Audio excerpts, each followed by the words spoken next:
क्या मक्का में शिवलिंग है? हाँ, मुझसे भी पूछते हैं, मेरे से पूछते हैं, इमाम साहब आप मक्का गए हैं? मैंने कहा हाँ बेटा मैं गया हूँ। कहता है कि वहाँ पर ना हमारा शिव जी को ना उसमें ताले में बंद कर दिया है।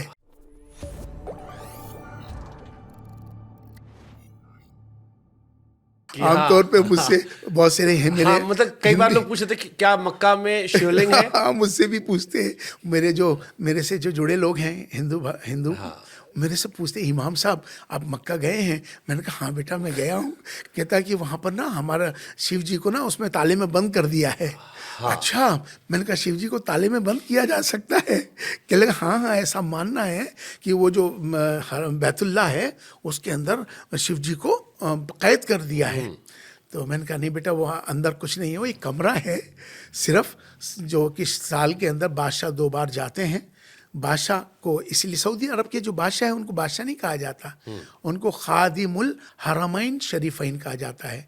मोहम्मद साहब की जो जहाँ मदीना है और ये जगह हैं, इनके वो कस्टोडियन हैं, तो उनको खादिम कहा जाता है, खादिमुल हरमैन शरीफैन। तो बादशाह सलामत जो भी वक्त का बादशाह होता है वो साल में 2 बार मतलब वहाँ जाता है, सीढ़ी लगती है, अंदर जाते हैं।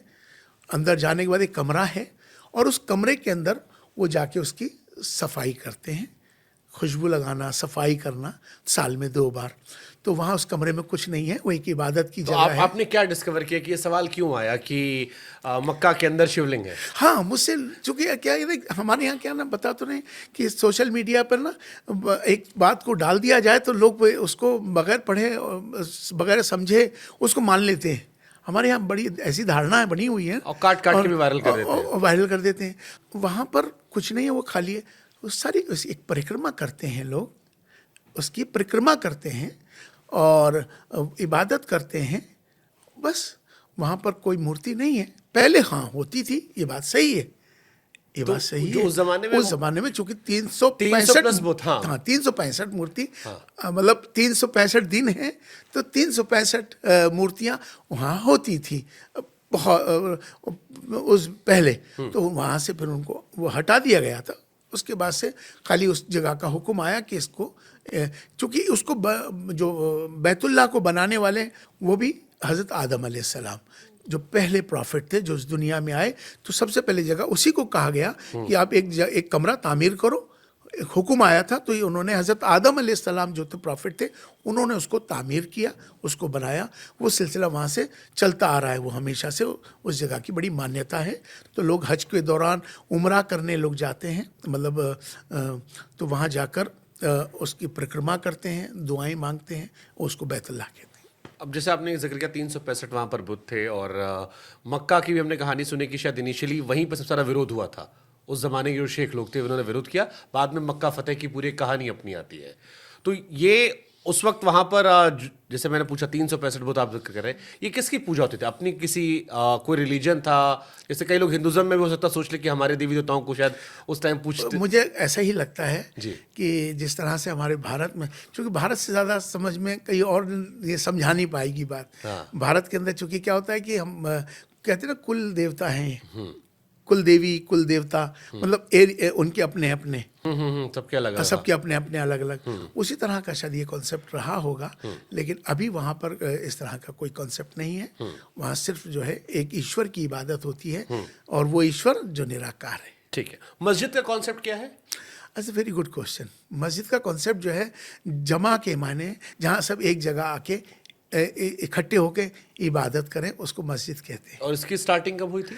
देखिए, स्टार्टिंग से मुराद इसका मस्जिद नबवी, मतलब जो मस्जिद नबवी, मतलब मदीने की जो मस्जिद है, प्रॉफिट मोहम्मद सल्लल्लाहु अलैहि वसल्लम की जो मस्जिद है, वहाँ से इसकी शुरुआत को हम मान के चलेंगे। 14th सेंचुरी के बाद। मतलब हाँ, ये सिलसिला चलता है। century के बाद। हाँ, वो सिलसिला चलता है।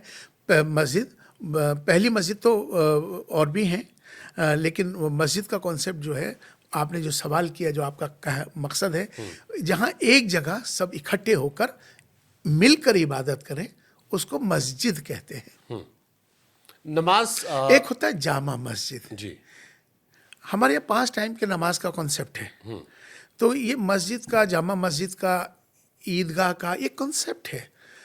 5 टाइम जब हम अपने मोहल्ले की मस्जिद में नमाज पढ़ते हैं तो मस्जिद से मतलब कनेक्ट रहो, कनेक्ट का मतलब एक रहो, एक का मतलब एक दूसरे का ख्याल रखो एरिया वाइज। 5 वक्त की नमाज पढ़ते हैं तो हम एक दूसरे से मिलते हैं 5 वक्त नमाज में, मस्जिद में, एक दूसरे से रिश्ता बनता है, रिश्तेदारियां बनती हैं। एक होने का कॉन्सेप्ट है मस्जिद से मकसद, एक रहो, ये कॉन्सेप्ट है। तो हम एरिया वाइज 5 वक्त की नमाज हुई तो हम एक दूसरे से मिलते हैं। फिर हुक्म आया कि हफ्ते में एक बार जामा मस्जिद जाओ नमाज पढ़ने के लिए।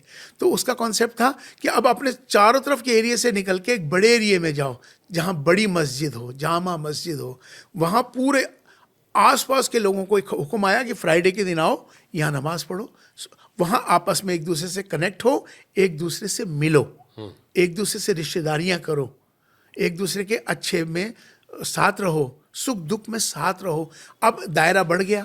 इसी तरह से फिर साल में ईद का नमाज आई। अब वो जामा मस्जिद को छोड़ के अब आया कि सारे इलाके के लोग एक जगह इकट्ठे हों ईद की नमाज के लिए, ईदगाह में वहाँ जाएं, सब इकट्ठे होकर नमाज पढ़ें।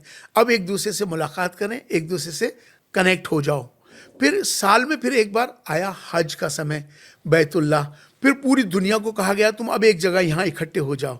तो ये मोहल्ले से स्टार्ट होते होते ये पूरा एंड तक जाता है, सारी दुनिया के लोगों को एक करने के लिए। बेसिकली एक हो रहो, मिल के रहो। इट्स अ ब्यूटीफुल कॉन्सेप्ट कि लोगों को कैसे मिला के रखो, अब मिल के रहना है, कनेक्ट रहना। इसी तरह हमारे यहाँ एक बर्तन में एक बड़ा तश्तरी में खाना खाते हैं सब मिल के। क्यों खाते हैं? एक रहो, ये मिल के खाना खाया करो, एक साथ खाया करो, एक साथ रहा करो, ये कॉन्सेप्ट है। ओके। नमाज मैंने कहीं सुना कि ये संस्कृत शब्द है।